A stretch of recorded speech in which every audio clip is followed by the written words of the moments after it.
السلام علیکم ورحمۃ اللہ وبرکاتہ۔ استغفر اللہ ربی واتوب الیہ۔ اعوذ باللہ من الشیطان الرجیم۔ بسم اللہ الرحمن الرحیم۔ یا من ذکرہ شرف للذاکرین، الحمد للہ رب العالمین، الذی لم یتخذ صاحبۃ ولا ولدا ولم یکن لہ شریک فی الملک ولم یکن لہ ولی من الذل وکبرہ تکبیرا۔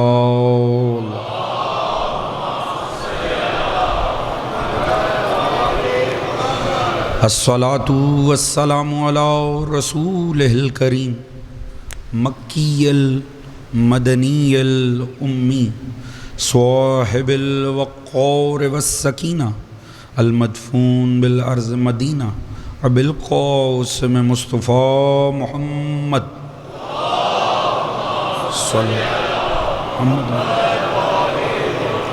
وعلی آلہ الطیبین الطاہرین المعصومین، الذین اذھب اللہ عنہم الرجس وطہرہم تطہیرا۔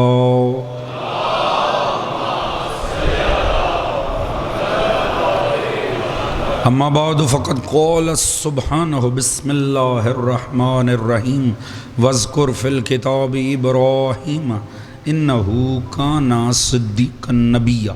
درود بر محمد وآل محمد معلوم۔ دعا ہے رب کائنات، بسط کے ذکر محمد و آل محمد اس فرش ازا کا بچھائے جانا، منتظمین کی یہ کاوش، آپ بزرگان کی شرکت، پروردگار عالم اپنی بارگاہ عالی میں قبول و منظور فرمائے۔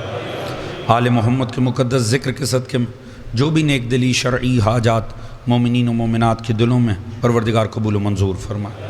سبھی مومنین کے رزق، عزت، دولت، علم، فہم، شعور، صحت میں برکت عطا فرمائے۔ بہت سے مومنین و مومنات بیمار ہیں، خصوصیت سے دعائے صحت کے لیے التماس ہے، دعا کیجئے پروردگار عالم آل محمد کے صدقے میں ان سب کو شفائے کاملہ عطا فرمائے۔ سبھی مومنین کے جان و مال، عزت و ناموس کو پروردگار محفوظ فرمائے۔ پروردگار عالم امام زمان علیہ السلام کا ظہور جلد فرمائے۔ ہم سب کو معصوم کی سپاہ میں شمار فرمائے، سوائے غم اہل بیت کے کوئی غم عطا نہ فرمائے۔ مومنین کو آپس میں اتفاق و اتحاد عطا فرمائے۔ پروردگار ظالمین جہاں کو نیست و نابود فرمائے، مظلومین جہاں کی نصرت فرمائے۔ ہم سب کو دین و سیرت اہل بیت پڑھنے، سمجھنے، اپنی ذات اور گھرانے پہ نافذ کرنے کی توفیق عطا فرمائے۔ اس دین آل محمد کو، اس عشق و مودت و عزائے آل محمد کو تا صبح قیامت ہماری نسلوں میں جاری و ساری فرمائے۔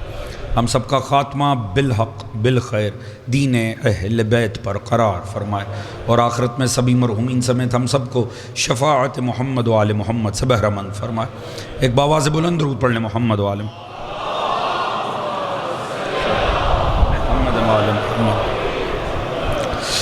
اجازت ہے جی بات کا آغاز کیا جائے۔ حضرات سامعین،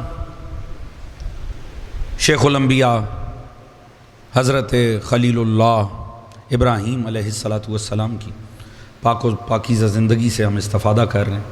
یقیناً جو مطالب گزشتہ شبوں میں آپ دوستوں کے گوش گزار کیے، اس کی کوئی نہ کوئی اس کا خاکہ آپ کے ذہنوں میں محفوظ ہوگا انشاءاللہ۔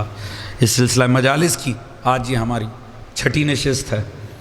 کل جہاں بات تمام ہوئی، اجازت ہے وہیں سے بات کو آگے بڑھایا جائے انشاءاللہ۔ حضور اللہ رب العزت فرما رہے بسم اللہ الرحمن الرحیم، وَكَذَلِكَ نُورِي إِبْرَاهِيمَ مَلَكُوتُ السَّمَاوَاتِ وَالْأَرْضِ وَلِيَكُونَ مِنَ الْمُوقِنِينَ۔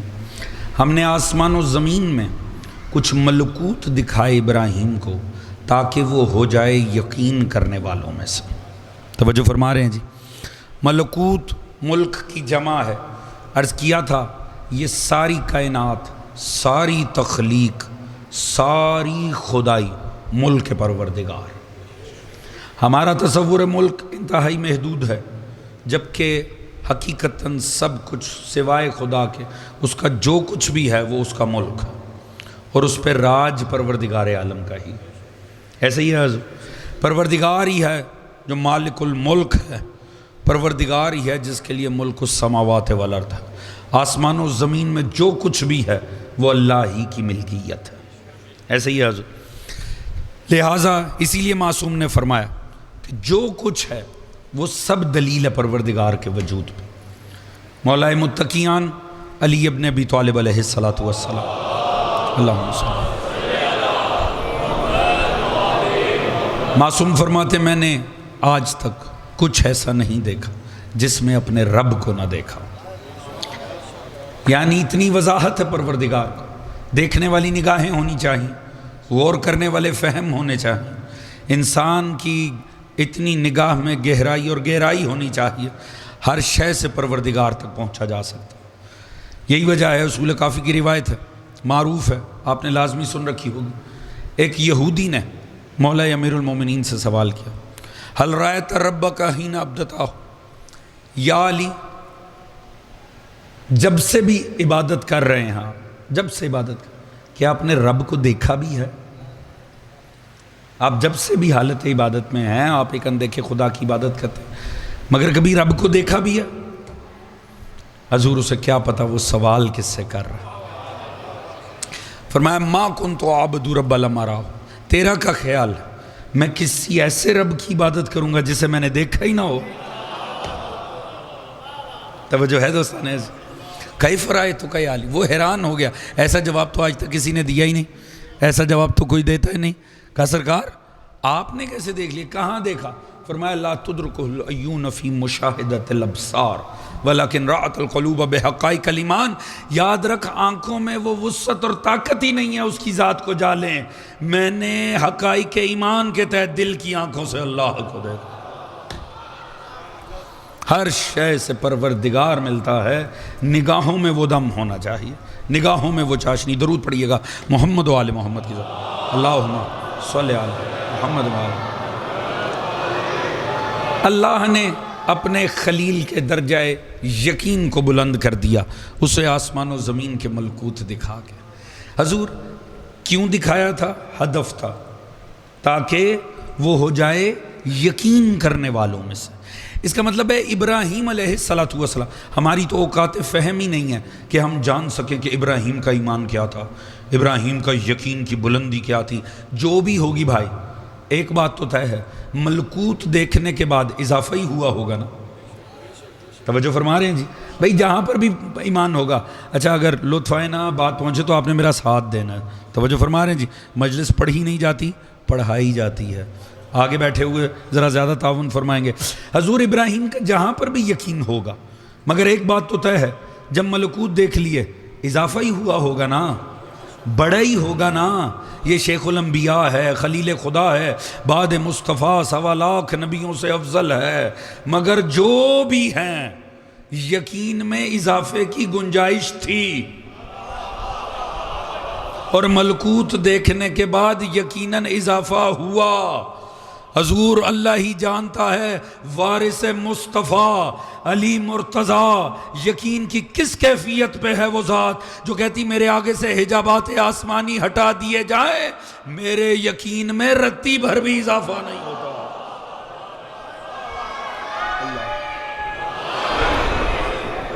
سلامت رہیے یا رسول اللہ.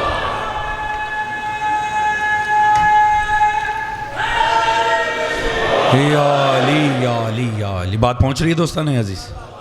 حضور خدا ہی بہتر جانتا ہے امیر المومنین کا مقام کیا ہے, کیوں نہ پھر ہم علی کو افضل مانیں. علی مصطفیٰ کی میں کا نام ہے, علی ہے نفس رسول. توجہ ہے جی؟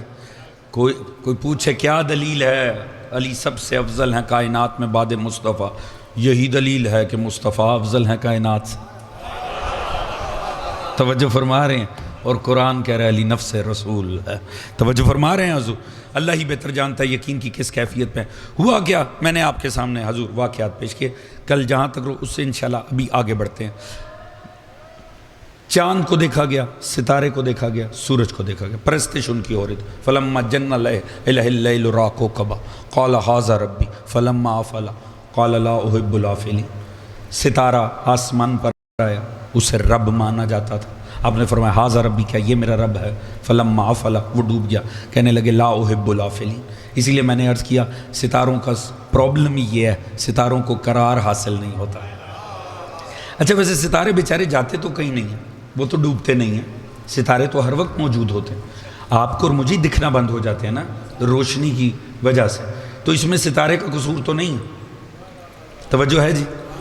ستارہ کوئی اپنی مرضی سے کہیں جا کر ڈوب جاتا، مگر ابراہیم فرما رہے ہیں لا احب الافلین، ڈوبنے والوں کو تو میں پسند ہی نہیں کرتا۔ حضور جو ستارہ خدا کی مرضی سے چھپ جائے، ابراہیم اسے پسند نہیں کرتے، جو ستارہ اپنی مرضی سے تشریف لے جائے گا اسے کیسے پسند کیا جا سکتا؟ یا بات پہنچ رہی ہے حضور؟ فلما رأى القمر بازغ قال هذا ربي فلما افل قال لئن لم يهدني ربي لأكونن من القوم الضالين۔ جزاک اللہ۔ توجہ فرما رہے ہیں جی حضور، اللہم صلی علی محمد وآل محمد۔ توجہ ہاتھ میری جانب رکھیے گا۔ حضور چاند کو دیکھا، ہوا کیا؟ فرمایا ہاذا ربی، کیا یہ میرا رب ہے؟ فلما افل، وہ بھی ڈوب گیا۔ سورج کو دیکھا، ہاذا ربی فلما افلت، وہ بھی ڈوب گیا۔ آپ نفی ربوبیت کرتے چلے جا رہے ہیں، کس بنیاد پہ؟ اس تغیر کی بنیاد پر جو اس میں واقعہ ہو رہا۔ ایک بات تو طے ہے حضور، رب جو بھی ہے قابل تغیر نہیں ہے، کیونکہ اس میں اگر تغیر واقعہ ہو جائے تو پھر وہ رب نہیں ہو سکتا۔ توجہ فرما رہے ہیں جی؟ تو حضور جس میں کچھ دیر کے لیے تغیر واقعہ ہو وہ رب نہیں ہو سکتا، تو جس کے تابوت کس رمضان کو اٹھتے ہوں پھر وہ بھی رب نہیں ہو سکتا۔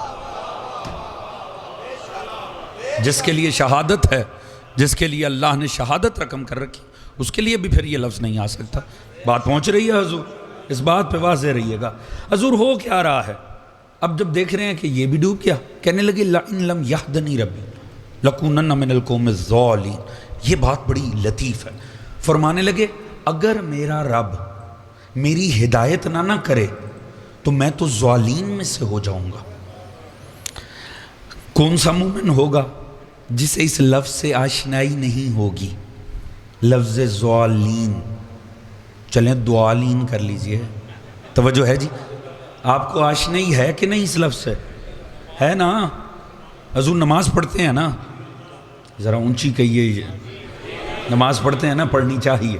حضور میں نے آج ہی کہا ہے جملہ یا کل کہ شاید نکل ضرور کہ حضور نماز نہ پڑھنا نا یہ گناہ وغیرہ کے معاملات بعد میں ہیں، بے حیا ہونے کی دلیل پہلے ہے۔ توجہ ہے جی؟ انسان جس کا کھائے، سانس لے، لباس پہنے، سارا کچھ کر کے پھر نہ مانے، بہت ہی بے شرم ہونے کی دلیل۔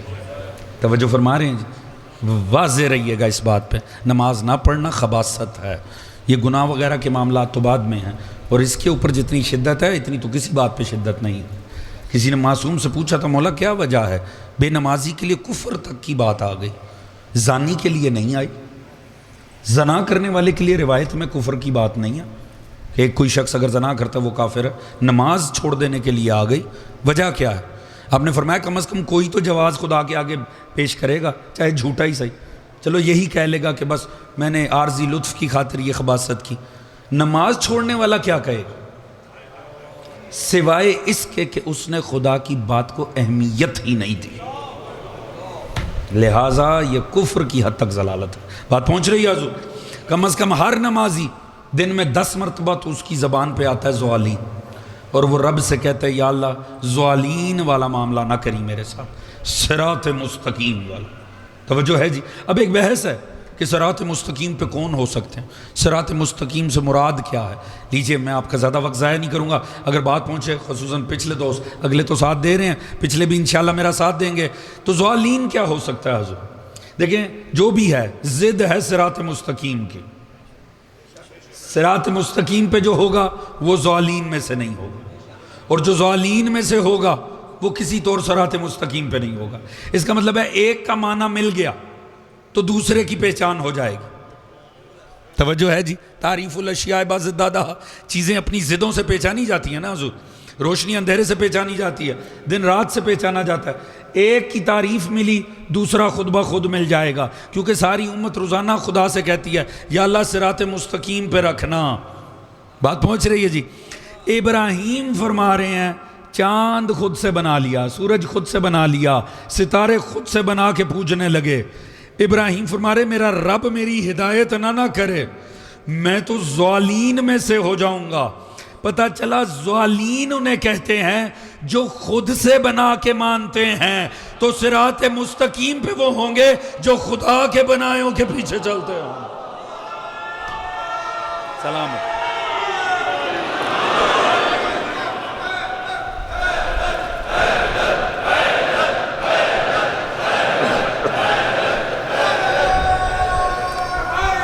سلامت۔ بات پہنچ رہی ہے دوستان عزیز؟ حضور پہ صراط مستقیم پہ وہ ہیں جو خود سے کرافٹ نہیں کرتے دین کو، توجہ فرما رہے ہیں جی؟ وہ خدا کی اطاعت کے اندر چلتے ہیں، وہ رسول خدا کے اتباع کی روشنی میں آگے بڑھتے ہیں، جو دین انہیں دیا گیا وہ اسے فالو کرتے ہیں، زبردستی نہیں بناتے ہیں۔ حضور اب ہو کیا رہا ہے؟ فلما را الشمس بازغا فلما افل قال ھذا ربی فلما افلت قال یا قوم انی بریء مما تشرکون۔ اب بات بڑی اہم ہے، پوری توجہ۔ انی وجہت وجہی للذی فطر السماوات والارض حنیفا وما انا من المشرکین۔ ابراہیم نے فرمایا اے قوم میں تمہارے شرک سے بری ہوں۔ کیسے کیسے بنا کے پوج رہے ہو؟ میں تمہارے شرک سے بری، میں کیا کر رہا ہوں؟ میرا تمام تر رخ اس خدا کی طرف ہو گیا ہے جس نے آسمان و زمین کو حنیف خلق کیا۔ وما انا من المشرکین، اور میں مشرکوں میں سے نہیں ہوں۔ انی وجہت وجہی، میرا رخ ہو گیا توحید کی جانب، اس خدا کی جانب جس نے آسمان و زمین کو حنیف خلق کیا ہے۔ توجہ فرما رہے ہیں جی؟ ابراہیم کو بھی اللہ نے اسی بنیاد پہ حنیف مسلمان ہونے کی ڈگری عطا کی۔ آپ جانتے ہیں ابراہیم جو ہیں وہ اس وقت جو معروف آسمانی مذاہب ہیں ان سب کے جد ہیں، ایسا ہی ہے نا؟ یہود کہتے ہیں ابراہیم ہمارا جد ہے، نصارہ کہتے ہیں ابراہیم ہمارا جد ہے، ایسا ہی ہے؟ یہود کو بھی یہی ہے کہ ہمارے ہیں، بلکہ ان سے بڑھ کے کون مانے گا؟ وہ تو آج تک ان کی ایک بات لے کر پھر رہے ہیں، انہوں نے کہہ دیا تھا یہ پلاٹ تمہارا ہے۔ توجہ ہے جی؟ پوری دنیا کو فساد میں مبتلا کر رکھا ہے جی، ہمارے ابا ابراہیم نے فرمایا تھا۔ تو حضور یہود کو ہے کہ ہمارے بڑے۔ اسلام آنے سے یہ دونوں، یہ چونکہ ہم سے سینئر ہیں، نصارہ بھی یہود بھی، یہ پہلے سے بحث میں پڑے ہوئے تھے، کیونکہ یہود پہلے سے کہتے تھے ابراہیم ہمارا جد ہے۔ حضرت عیسیٰ علیہ السلام کے آنے کے بعد انہوں نے، یہود نے تسلیم نہیں کیا، نصارہ نے کہا تم کافر ہو گئے، ابراہیم ہمارا جد ہے۔ وہ کہتے تھے اپنا دین اپنے پاس رکھو، ابراہیم ہمارا ہے، دونوں میں بحث چل رہی تھی۔ اتنے میں اسلام آ گیا۔ اب جب وہ مسلمانوں سے ملے، انہوں نے کہا حضور وہ تو ہمارے ہیں، ان میں پہلی فساد مچا ہوا تھا، یہ نئی بحث پڑ گئی، انہوں نے کہا لو جی اب یہ تیسرے بھی آ گئے ہیں۔ توجہ ہے جی؟ جب یہ بحث آگے بڑھی، سورہ مبارکہ آل عمران، پروردگار نے فیصلہ کر دی ما کان ابراہیم یہودیا ولا نصرانیا ولکن کان حنیفا مسلما۔ اللہ نے فرمایا نہ یہودی تھا ابراہیم نہ عیسائی تھے، وہ تو حنیف مسلمان تھے۔ تھک نہیں رہے ہیں تو لطف آئے اگر بات پہنچے۔ سوچیں کیا شخصیت ہوگی ابراہیم کی۔ یہودیوں کو بحث ہے وہ تو ہمارے تھے، نصارہ کا جھگڑا ہے وہ تو ہمارے تھے، مسلمان کہہ رہے ہیں وہ تو ہمارے تھے۔ اللہ کرے بات پہنچ جائے، جہاں تک بیٹھے ہوئے ہیں بات پہنچے، میرا ساتھ دیجیے گا۔ حضور ایک بات تو واضح ہو گئی، شخصیت میں جان ہونا زبردستی منوانا نہیں پڑتا۔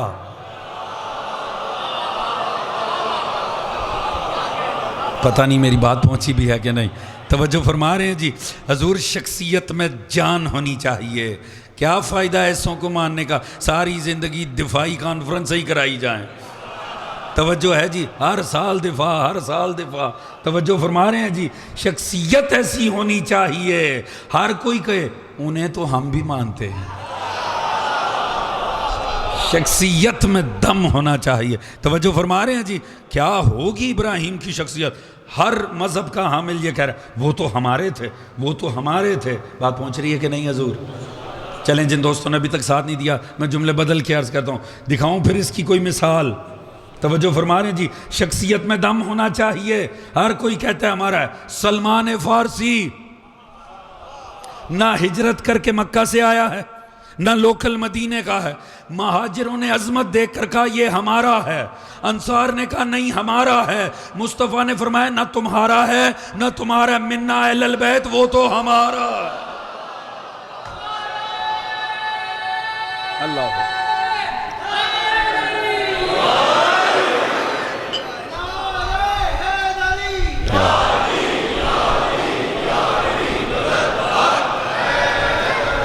سلامت رہیے گا. توجہ فرما رہے ہیں حضور. حضور شخصیت میں جان ہونی چاہیے. ابراہیم علیہ السلام پروردگار نے فرمایا حنیف و مسلمان. حضور جو قابل غور نکتہ ہے، انی وجہت وجہ، میرا رخ ہے خدا کی جانب. یاد رکھیے بندگی کی معراج ہی یہ ہے کہ انسان کو خدا پہ ایسا فوکس حاصل ہو جائے کہ وہ ہر طرف سے بے نیاز ہو جائے. حضور بندگی کی معراج یہ ہے خدا سے ایسا کنیکشن پیدا کر لینا. بار بار جو خدا آپ کو اور مجھے مصلی پر لے کر آتا ہے نا، وہ اس لیے نہیں لاتا کہ صرف 5 منٹ کی کاروائی کر دی جائے اور پھر پلٹ کے اپنے لائف سٹائل میں چلا جایا جائے، بلکہ خدا وہ کنیکشن جڑوانے کے لیے لاتا ہے جو 4-5 گھنٹے تک جب دوبارہ مصلی پر آنا ہے اس کے درمیان وہ فوکس حاصل ہو جائے کہ انسان مصلی سے اٹھ کر جہاں پر بھی جائے وہ جو بھی کرے خدا سے ڈسکنیکٹ نہ ہو. اگر میری بات مشکل تھی میں اسے ذرا آسان کر کے پیش کرتا ہوں. یہ نہیں ہے کہ جب مصلی پر آیا ہے تو سجدہ بندگی پروردگار کو، فجر میں اٹھا ہے 3:15 بجے مصلی پر ہے اور خدا کے ساتھ ایک فوکس قائم کیا، 5-6 منٹ کا فوکس قائم ہوا، پتہ لگا 9 بجے جا کے دفتر میں سیٹ پہ بیٹھ کے رشوت لی جا رہی ہے. بات پہنچ رہی ہے کہ نہیں حضور؟ ذرا اس پہ تو اونچی ماشاءاللہ ہونی چاہیے تھی. سلامت رہیے گا. توجہ ہے جی. یہ نہیں ہو سکتا کہ آپ مصلی پر آ کے بیٹھے ہیں، آپ نے اللہ سے فوکس قائم کیا ہے رات کو 7 بجے، 7:15 7:30 بجے اور 9 بجے آپ بجلی چوری فرما رہے ہیں. توجہ ہے جی؟ بات پہنچ رہی ہے کہ نہیں جی؟ میں خالی سرکاری ملازمین سے تھوڑی بات کر رہا ہوں. حضور فوکس خدا کے ساتھ انسان اللہ سے وہ رخ خدا کی جانب ہونے کا مطلب ایک ایسا فوکس قائم کر لینا کہ اس کے بعد وہ چاہے کہیں اٹھ کے چلا جائے اس کے مد نظر صرف ذات توحید ہو. توجہ ہے جی؟ اس فوکس کا قائم کر لینا اللہ کے ساتھ، وہ ہے وجہ، اللہ کے ساتھ توجہ کو قائم کر لینا. یہ ہے ہدف بندگی جس کا قائم ہو جائے. اسی لیے بار بار لا کر آپ کو مصلی پہ کھڑا کر رہا ہے کہ میرے ساتھ اس کنیکشن کو ڈیولپ کر لے، وہ کنیکشن سیٹ ہو جائے. اور حضور جس کا ہو جائے پھر وہ ہر طرف سے بے نیاز ہوتا چلا جاتا. توجہ ہے جی؟ وہ جس ماحول میں ہو، جس کیفیت میں ہو، اس کے مد نظر خدا کی ذات رہتی ہے. وہ جو تعلق قائم کرتا ہے اس تعلق میں خدا موجود ہوتا، وہ جو ڈیل کرتا ہے اس ڈیل میں خدا موجود ہوتا ہے، وہ جو رشتہ جوڑتا ہے اس رشتے میں خدا کی ذات موجود ہوتی ہے. بات پہنچ رہی ہے کہ نہیں ہے؟ انی وجہ تو وجہ. اصل میں ہدف بندگی یہ ہے ذات توحید سے وہ کنیکشن جوڑ لینا. اب چونکہ میرے موضوع میں بات آ رہی ہے میں عرض کروں، صبح میں نے نکلسن روڈ کی مجلس میں بھی ضمناً عرض کیا تھا، حضور آپ نے ذرا اس کی مثال دیکھنی ہے اللہ سے کنیکشن جوڑنے کی، فضائل کا فضائل ہو جائے اور میری بات کی تصدیق ہو جائے. توجہ ہے میں عرض کروں حضور؟ اس کی معراج کو دیکھنا ہے نا اللہ کے ساتھ بندے کے کنیکشن کی، تو ذات علی ابن ابی طالب مثال ہے. آپ جانتے معروف روایت، احد میں تیر لگا پائے اقدس امیر المومنین. توجہ فرما رہے ہیں جی؟ آپ جانتے جنگ احد کے معاملات کیا تھے؟ جنگ احد تنہا علی ابن ابی طالب کے اوپر آ کے پڑ گیا معاملہ، باقی سب آپ کے سامنے معاملات۔ توجہ فرما رہے ہیں جی؟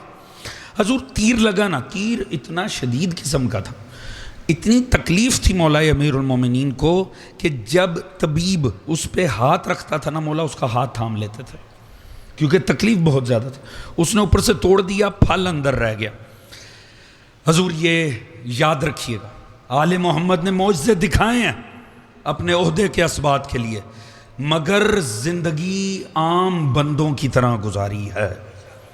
بندگی کے مظاہر، آل محمد کا اصل معجزہ سورج پلٹانا نہیں ہے، اصل معجزے حضور انگلیوں پہ باب خیبر اکھاڑنا نہیں ہے، اصل معجزے تو بندگی کے دکھائیں آل محمد۔ توجہ ہے جی؟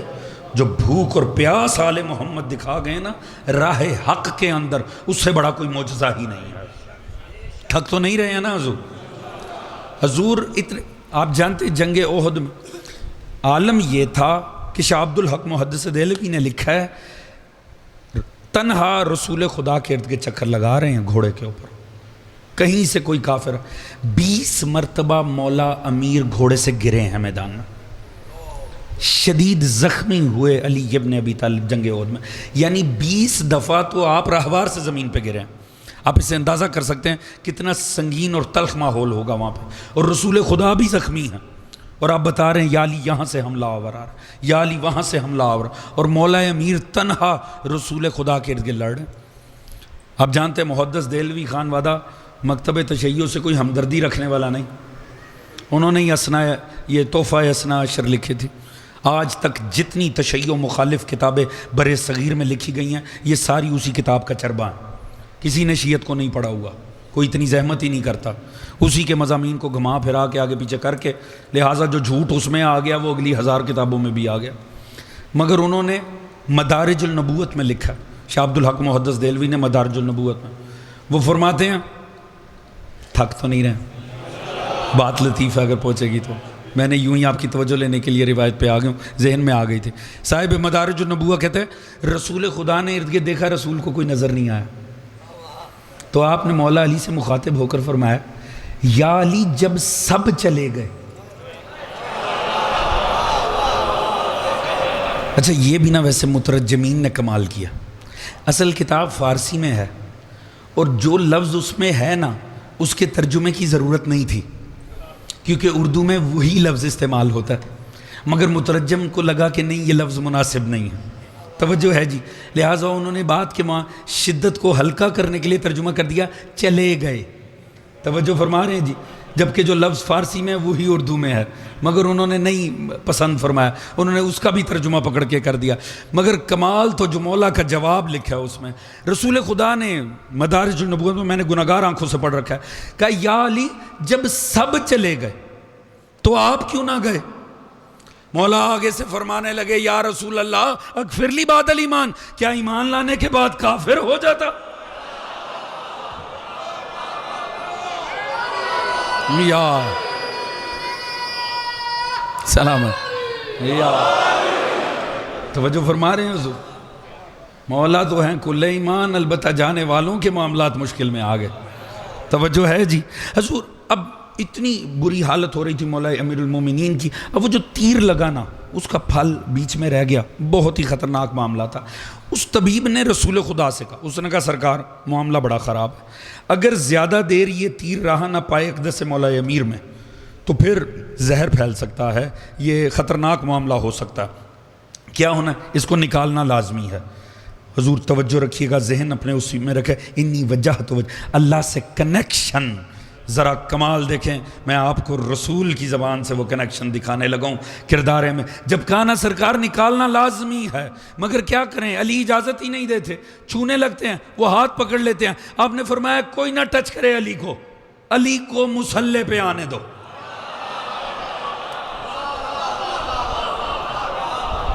توجہ فرما رہے ہیں حضور، رسول خدا نے فرمایا علی کو مصلی پہ آنے دو، بات پہنچ گئی حضور۔ وہی علی ہیں، وہی پھل ہے تیر کا، اور وہی طبیب ہے۔ ادھر علی مصلی پر آئے، اللہ اکبر کہا، حضور وہی طبیب آگے بڑھا اسی تیر کو آگے بڑھ کر اچک لیا، علی کی جبین بندگی پہ ایک شک بھی نہیں آیا۔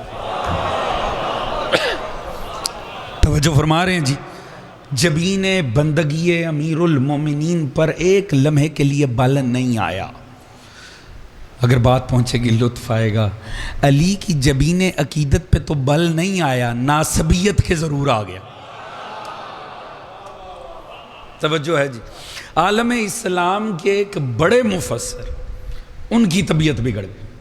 اسی لیے میں عرض کرتا ہوں یہ جو مولا امیر کے فضائل ہیں نا، ان کی کیمسٹری اللہ نے تھوڑی سی عجیب رکھی ہوئی ہے۔ یہ زیادہ زود ہضم ہوتے نہیں ہیں، اس کے لیے نا ایمانی معدہ مضبوط ہونا چاہیے۔ معدے میں پہلے سے مسئلہ ہونا تو ہر جگہ ایرر دے جاتا ہے۔ حضور کمال یہ دیکھیے گا، وہ فرمانے لگے یہ بھی کوئی بات ہوئی، یہ کوئی سینس ہوئی، یہ کیا بات ہوئی کہ جناب مطلب کہ نماز پہ کھڑے ہوئے اور اچک لیا اور پرواہ نہ ہوئی۔ انہوں نے کہا جسم تو وہی ہے، اس کی کیفیت تو نہیں بدلتی، اس کی تو کیفیات وہی رہا کرتی ہیں، لہٰذا یہ کیا بات ہوئی بھئی؟ اگر کسی کو سردی لگ رہی ہے تو مصلے پہ آ کے لگنی بند ہو جائے گی، بلکہ ابھی کے مطابق کہتا ہوں اگر کسی کو گرمی لگ رہی ہے تو مصلے پہ جا کے نہیں لگے گی، کسی کو بھوک لگ رہی ہے تو مصلے میں نہیں لگے گی، لگے گی نا، تو جسم کی کیفیات تو وہی ہوتی ہیں۔ تو فرمانے لگے یہ خام خواہ کے فضائل بنائے ہوئے ہیں، اور یہ خام خواہ شیعہ بس جو ہے نا فضائل بنا بنا کے علی کے تو سنائے جاتے ہیں۔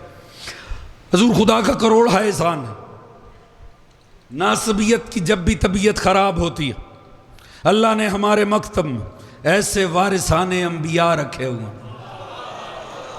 توجہ ہے جی، جو طبیعتوں کو صاف کر دیتے ہیں۔ توجہ ہے جی، حضرت آیت اللہ محسن کرات انہوں نے اس کا جواب دیا، 2 سطروں میں معاملہ ہی حل کر دیا۔ انہوں نے فرمایا کاش آپ علی کے فضائل پہ شک کرنے سے پہلے قرآن ہی پڑھ لیتے۔ حضور حسبنا کتاب اللہ کے مکتب سے یہ کہنے میں بھی لطف ہے کہ کاش آپ قرآن ہی پڑھ لیتے۔ توجہ ہے جی، قرآن میں کہاں ہے؟ انہوں نے فرمایا اٹھا کے پڑھو سورہ یوسف، فَلَمَّا رَأَيْنَاهُ أَكْبَرْنَاهُ وَقَطَعْنَا أَيْدِيَهُنَّ۔ وہ یوسف کے ساتھ وہ خواتین جیسے یوسف سامنے آئے ہاتھوں پہ چھریاں چلی کہ نہیں، وَقُلْنَا حَاشَ لِلَّهِ مَا هَذَا بَشَرٌ إِنَّ هَذَا إِلَّا مَلَكٌ کریم۔ وہ کہنے لگی ہاں یہ کون ہے؟ یہ کوئی انسان نہیں ہو سکتا، یہ تو کوئی ملک کریم ہی ہے، یہ تو کوئی فرشتہ ہی ہے۔ فرمانے لگے یہ جو چھریاں چلی تھیں یہ محاورتاً چلی تھیں، بات پہنچے میرا ساتھ دیجیے گا، یہ محاورتاً چلی تھیں یا حقیقتاً چلی تھیں؟ فرمانے لگے کمال کر دیا، فرمایا خود ہی دیکھو جب عشق مجازی میں اتنی محویت ہے کہ ہاتھ کٹ جائے اور پتہ نہ چلے، علی تو عشق حقیقی میں مصروف ہے۔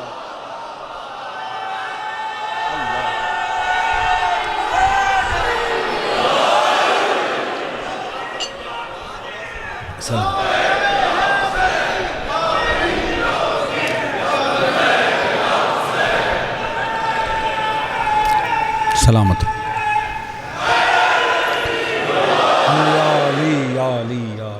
بات پہنچ رہی ہے دوستان عزیز۔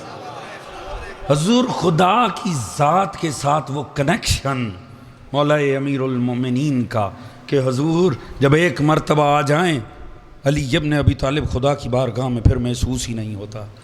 حضور کہتے ہیں علی کا جسم جیسی حالت ہے جب مصلے پر آتے تھے نا تو اتنا نرم پڑ جاتا تھا وجود علی ابن ابی طالب۔ توجہ ہے جی، توحید کے ساتھ تو حضور یہ جو کنیکشن ہے نا، بندگی کی معراج یہ ہے کہ اسے ہمہ وقت خود پہ طاری کر لیا جائے۔ توجہ ہے جی، جناب ابراہیم علیہ السلام فرما رہے ہیں بس اب میں ہر طرف سے جو ہے نا ڈسکنیکٹ ہوں، یہ تم باطل خداؤں اور باطل نظریات کو لے آئے ہو، میں تو اس خدا واحد کے ساتھ کنیکٹ ہو گیا ہوں، میں خدا کے ساتھ جڑ گیا ہوں۔ حضور یہی وجہ ہے ابراہیم کی بندگی کا عالم یہ ہے کہ تنہا ابراہیم کو اللہ نے اپنی ذات میں امت قرار دے دیا۔ ساری امت تو شرک میں پڑی ہوئی تھی، ساری انسانیت شرک میں پڑی ہوئی تھی، ابراہیم بظاہر وہاں تنہا تھے۔ اللہ نے کہا اِنَّ ابراہیم کان امۃ قانتا للہ حنیف ولم یک من المشرکین۔ اللہ رب العزت نے فرمایا ابراہیم اپنی ذات میں ہی امت بن گیا تھا. ویسے اس سے بڑی کیا ڈگری ہوگی خدا کی قسم. یعنی ایک تنہا عبد کو اپنی ذات میں پوری امت قرار دے دینا. چلیے بات بڑی لطیف اب لبوں تک آ گئی ہے، میں اسے ادا کروں. پہلے دوست سے لے کے جہاں تک یہ مجمع بیٹھا ہے، حضور اگر بات پہنچے گی آپ میرا ساتھ دیں گے تاکہ آپ کو اگر لطف آئے تو پھر مجھے بھی لطف آنا چاہیے. حضور کمال ہے ابراہیم کا، تنہا ابراہیم اپنی ذات میں امت. ایک امت میں کتنے اولیاء ہوتے ہیں، کتنے اتقیاء ہوتے ہیں، کتنے زاہدین ہوتے ہیں، کتنے جلیل القدر ہستیاں ہوتی ہیں. اس کا مطلب ہے ان سب کے اعمال کو ایک پلڑے میں رکھا جائے. تنہا ابراہیم کے اعمال کو ایک پلڑے میں رکھا جائے. ابراہیم اپنی ذات میں امت کے برابر ہے. بات پہنچ رہی ہے کہ نہیں جی؟ گھبرا تو نہیں رہے ہیں نا جی؟ حضور پوری امت نمازیں پڑھے، تنہا ابراہیم مصلی پہ کھڑا ہو جا تو برابر ہے. ساری امت روزے رکھے، تنہا ابراہیم روزہ رکھ لے برابر ہے. ساری امت حج کرے، تنہا ابراہیم کرے برابر ہے. یعنی ایک پوری امت کے اعمال ایک پلڑے میں رکھیں، دوسرے پلڑے میں ابراہیم کے اعمال، تو برابر بنتا ہے. حضور بات پہنچے میرا ساتھ دیجئے گا. یہ ہے شیخ الانبیاء بعد مصطفیٰ، 1.25 لاکھ نبیوں سے افضل ابراہیم اپنی فضیلت کی معراج پر پہنچے تو ایک امت کے برابر پہنچے. اللہ جانے وہ کیا ہوگا جس کی ایک ضرب امت نہیں ثقلین کی عبادت سے بڑھ جائے. اللہ اللہ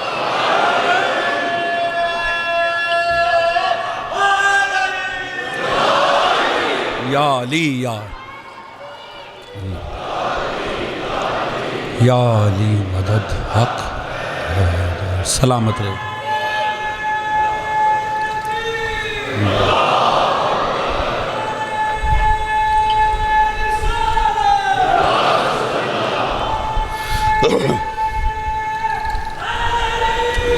یا علی یا علی علی مولا علی مولا علی مولا. سلامت رہیے گا. جزاک اللہ. توجہ فرما رہے ہیں حضور؟ سوچئے تو صحیح حضور شیخ الانبیاء اپنی عظمت کی معراج پر ایک امت کے برابر ٹھہرتے ہیں. علی کی ایک ضرب ایک امت نہیں، سب امتیں، ان میں انبیاء بھی. انبیاء کوئی باہر امت سے؟ توجہ فرما رہے ہیں جی. ثقلین کی عبادت سے بڑھ گئی ایک ضرب. یہ ضرب بڑی ہے، اللہ جانے جس کی ضرب ثقلین سے بڑی اس کا سجدہ کیا ہوگا. اللہ جانے ذات توحید سے جناب امیر کا تعلق کیا ہے، وارث رسول ہے، مطیع مصطفیٰ. تو سوچئے جب علی مرتضیٰ یہ ہے تو سرکار مصطفیٰ کیا ہوں گے. اللہ ہی بہتر جانتا ہے. حضور کیا ہستیاں تھیں خدا کی قسم. دوستان عزیز، خدا سے کنیکشن جوڑیے. خدا را عزادار وہ نہیں ہے جو ایک مخصوص لباس پہن کے صرف مخصوص دن میں مخصوص وقت کے لیے مخصوص جگہ پر آ کر حسینی ہو جائے اور جب کمانے کی بات آئے تو بنی امیہ ہو جائے. گھر پہ خوشی کا فنکشن آئے تو پتہ چلے کہ جہالت بنی امیہ کی طرح ناچ رہی ہے. یہ نہ ہو کہ جب رشتوں، نعتوں، کاروبار، بزنس ہر جگہ بنی امیہ کا راج ہو، مجلس میں آ کے حسینی بن جائے. عزادار کسی مخصوص حلیے اور جگہ کی اور کیفیت کا نام نہیں، ہمہ وقت کردار کا نام ہے عزادار. اللہ سے کنیکشن جوڑیے. زندگی بڑی مختصر ہے، آپ نہ بھی چاہیں گے تو انشاءاللہ فوت ہو ہی جائیں گے. توجہ فرما رہے ہیں جی؟ بچنا کسی نے نہیں ہے، لہٰذا احتیاط کیجئے، اپنی زندگی پہ غور کیجئے. یہ خدا سے جڑی بھی ہوئی ہے کہ نہیں؟ جینا اپنے اصولوں سے، مرنا اہل بیت کے نام پر، ایسا ممکن ہی نہیں ہے. یاد رکھیں، جو جس سبیل پہ جی رہا ہے اس کی موت اسی پہ کنسیڈر ہوگی۔ یہ نہیں ہو سکتا کہ جئیں اپنی مرضی سے اور جناب موت عشق اہل بیت میں، جن اصولوں کے تحت زندگی گزر رہی ہے اسی پہ موت کنسیڈر ہوگی۔ لہٰذا خدا سے کنیکشن جوڑی، کیونکہ جب یہ ہونا کہ زباں پر عقیدہ اور ہو، اظہار عقیدہ اور ہو اور کردار اور ہو، تو پھر وہ قوم جنم لیتی ہے جس کے دل اہل بیت کے ساتھ ہوتے ہیں، تلواریں بنی امیہ کے ساتھ ہوتے ہیں، اور اس کا نتیجہ یہ نکلتا ہے کہ آل محمد کے بچوں کے سر نو کے نیزہ پہ پھرا ویزا ہوتے ہیں، پھر نواسہ پیمبر کاٹا جاتا ہے اور نعرہ تکبیر کے ساتھ کاٹا جاتا ہے، پھر حسین کو ذبح کر کے سجدہ شکر کیے جاتے ہیں۔ حضور لہٰذا لازم ہے کہ بندگی الہی میں خالص ہوا جائے، منافقانہ زندگی نہیں ہونی چاہیے۔ شدت پیاس سے اصغر نے پلٹ کر دیکھا، ماں نے خیمے کی تنابوں سے لپٹ کر دیکھا، اتنی مایوس ہوئی ساقیے کو سر کی بہو، خشک مشکیزے کو 100 بار الٹ کر دیکھا۔ دوستو جانتے ہو نا آج علی اصغر کا مصائب ہے، سکینہ اور علی اصغر یہ دو ایسے کردار ہیں امام حسین کے پاس جنہوں نے صبح قیامت تک کے لیے یہ واضح کر دیا ہے حسین کے دشمنوں کا دین تو کیا انسانیت سے بھی تعلق نہیں تھا۔ حضور کون سی قوم بچوں پہ ظلم روا رکھتی ہے؟ کون سی قوم 4 سالہ بچی کو تماچے مارتی ہے؟ کون 6 ماہ کے بچے پر تیر چلاتا؟ اللہ جانے کون سے درندے تھے جو آل محمد کے سامنے۔ دوستو ایک مرتبہ وہ مظلوم کربلا کہ جب مدینے کے دربار میں کھڑے تھے نہیں بلایا تھا عباس کو، صرف لہجہ اونچا ہوا تھا، عباس دروازہ توڑ کر آ گئے تھے، علی اکبر سامنے کھڑے ہو گئے تھے، تنہا میدان میں کھڑے ہو کر اپنا نوحہ شروع کرتے ہیں، حل من ناصر ینصر حل من مغیث، ہے کوئی جو اس غریب کی مدد کرے؟ ہے کوئی جو اس بے وطن مسافر کی مدد کرے؟ راوی کہتے جیسے یہ استغاثہ بلند کیا نا تو 2 قسم کے عمل ہوئے، پیچھے خیام کی جانب 2 قسم کے عمل ہوئے۔ ایک وہ جو امام حالت غشی میں پڑا ہوا تھا، وہ امام کانپتا ہوا ایک لاٹھی کا سہارا لے کر مولا باہر آئے اور یہ کہتے ہوئے آئے، ہائے میرا چچا کہاں چلا گیا کہ میرا بابا غربت کے استغاثے کر، میرا بھیا علی اکبر کہاں چلا گیا کہ یہ نوبت آ گئی کہ میرا بابا دعائیاں دے رہا ہے۔ ایک مرتبہ پلٹ کے کہا بہن زینب فوراً سجاد کو اندر لے جاؤ، اگر حجت خدا سے زمین خالی ہو گئی یہ بھی شہید ہو گیا قیامت برپا ہو جائے گی۔ لے گئی جناب زینب، راوی کہتا ہے اتنے میں امام کو نا ایک خیمے سے دھاڑیں مار کے رونے کی آواز ہے۔ حضور جملہ بڑا سخت ہے اگر آپ غور کریں تو، راوی کہتا ہے امام حسین کو لگا کوئی اور بچہ پیاس سے دم توڑ گیا ہے۔ دوستو 6 محرم ہو گیا ہے، اللہ جانے اگلا سال نصیب ہونا ہے کہ نہیں ہونا۔ کوشش کریے گا ایک آنسو آ جائے، نہ بھی آ سکے نا غربت مظلوم کربلا میں ہائے کی تسبیح ضرور کیجئے۔ دوستان عزیز امام فوراً خیمے کے باہر آئے، آپ نے پوچھا کیا ماجرا ہے، یہاں کیا معاملہ ہوا ہے؟ فوراً ہی کسی خاتون کی آواز آئی، مظلوم کربلا جب آپ نے استغاثہ بلند کیا ہے نا 6 ماہ کے علی اصغر نے خود کو جھولے سے زمین پہ گرا لیا۔ امام خیمے میں داخل ہوئے، امام نے کہا رباب، حالت یہ تھی کہ اصغر جاں بلب تھا، آخری دموں پہ تھا اصغر، اسی لئے میں کہتا ہوں حرملا خدا کی تجھ پہ لعنت ہو، لیکن تو تیر نہ بھی مارتا اصغر نے تھوڑی دیر میں پیاس سے ہی مر جا، تو نے صبح قیامت تک ہر ماں کو رلا دیا ظالم۔ کہ رباب مجھے دو، میں ان لعینوں کے سامنے لے کر جاتا، میں ان سے کہتا ہوں دیکھو اگر تمہیں دشمنی ہوگی تو فرزند رسول سے دشمنی ہو، 6 ماہ کا بچہ ہے اس سے کیسی دشمنی، لہٰذا ایک گھونٹ پانی دے دو۔ جب لینے لگے نا صاحب نعیم الابرار کہتے ہیں جناب رباب کہنے لگی نہیں ایسے تو نہیں دوں گی، ہر شہید سج کے میدان میں گیا، میرا تو کوئی جوان ہی نہیں ہے، میرا تو بس یہ 6 ماہ کا ہے، اسے میں سجا کے دوں گی۔ ایک مرتبہ لے کے خیمے میں آئی، ایک مرتبہ بی بی نے ایک سفید پارچہ اٹھایا، ایک سفید کپڑا، حضور میں کیسے عرض کروں، روایت کے الفاظ کیا ہیں، ایسے سفید کپڑے میں لپیٹا علی اصغر کو جیسے ننھے بچوں کا جنازہ تیار کیا جائے۔ اجرکم اللہ، یہ ہائے کہنے والوں پر سلام، یہ صدائے ہائے بلند ہونی چاہیے حضور۔ ایک مرتبہ اسے لپیٹ اور فرماتے ہیں جب امام کو دینے لگی نا تو 3 وصیتیں کی، 3 وصیتیں علی اصغر سے۔ پہلی وصیتیں کیا ہیں حضور؟ صبح قیامت تک ماتم کے لیے کافی ہے۔ پہلی وصیت کا دیکھ میرے لال، جب تک کوئی شہید زندہ رہا ہے نا، اس نے اپنی زندگی میں حسین پہ زخم نہیں آنے دیا۔ اصغر کسی شہید نے حسین پہ زخم نہیں آنے دیا۔ میرے لال دیکھی زہرا کا لال کہیں زخمی نہ ہو جائے۔ دوسری بات، جب جانا نا دادی زہرا کی گود میں، خدا را ماں کا شکوہ نہ کرنا، میرے پاس ایک گھونٹ پانی ہوتا میرے لال میں تجھے پلا دیتے۔ تیسری بات، میرے لال جب دادی زہرا کی گود میں جانا، اصغر پانی نہ پینا، ہر شہید حسین کے انتظار میں ہوگا، تجھے بابا آ کے اپنے ہاتھوں سے پانی پلائے۔ دوستو یہ کہہ کے جناب رباب آگے بڑھی، صاحب نعیم الابرار کہتا ہے جب کام کیا، اصغر کو دیا مظلوم کربلا کو، سکینہ کا ہاتھ پکڑ کے تھمایا زینب کو، رخ کیا مدینے کی جانب، کہا آقا زادی آپ کے در سے 2 ہی تحفے ملے تھے، اصغر آپ کے حسین پہ قربان، سکینہ آپ کی زینب۔ اجرکم اللہ، یہی حق ہے آل محمد پہ رونے کا، یہ ہائے کی صدا بلند ہونی چاہیے، یہ گریہ کی صدا بلند۔